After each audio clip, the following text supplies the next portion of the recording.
మత్తయి సువార్త 8వ అధ్యాయం. ఆయన కొండ మీద నుండి దిగి వచ్చినప్పుడు బహుజన సమూహములు ఆయనను వెంబడించెను. అప్పుడు ఒక కుష్ఠరోగి వచ్చి ఆయనకు మ్రొక్కి, ప్రభువా, నీకిష్టమైతే నన్ను శుద్ధునిగా చేయగలవని చెప్పెను.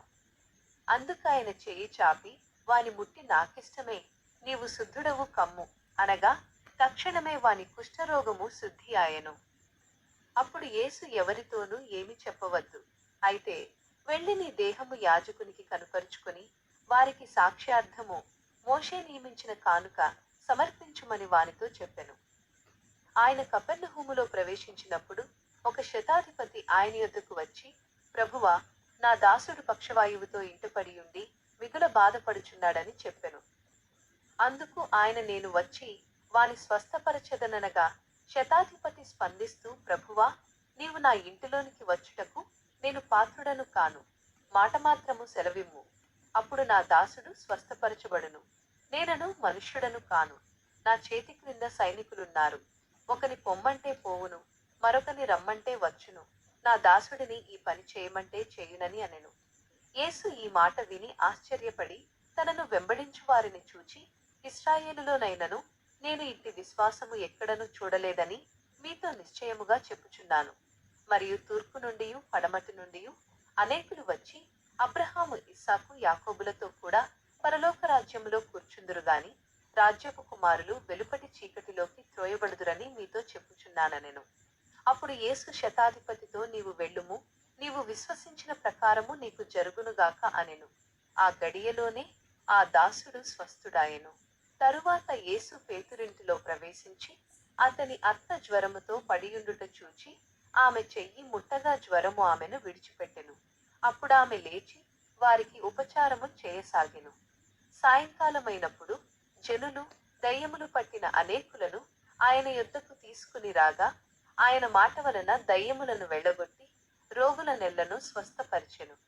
యెషయా ప్రవక్త ద్వారా చెప్పబడిన మాట నెరవేరునట్లు ఆయన మన బలహీనతలను తానే వహించుకుని మన రోగములను భరించెను. అప్పుడు ఒక శాస్త్రి వచ్చి, బోధకుడా, నీవు ఎంకు వెళ్ళినను నేను నిన్ను వెంబడింతునని చెప్పగా, యేసు, నక్కలకు బొరియలును ఆకాశ పక్షులకు నివాసములను కలవుగాని మనుష్య కుమారునికి తలవాల్చుకొనుటకైనను స్థలము లేదని వానితో చెప్పెను. శిష్యులలో మరొకడు, ప్రభువా, ముందుగా వెళ్ళి నా తండ్రిని పాటిపెట్టుటకు నాకు సెలవిమ్మని ఆయనను కోరగా, యేసు, నన్ను వెంబడించుము, మృతులు తమ మృతులను పాటిపెట్టుకున నిమ్ము అని అతనితో చెప్పెను. ఆయన దోణి ఎక్కినప్పుడు శిష్యులు ఆయనను వెంబడించిరి. అప్పుడు సముద్రము మీద తుఫాను పుట్టగా దోణె అలల చేత కప్పబడెను, అయితే ఆయన నిద్రించుచుండెను.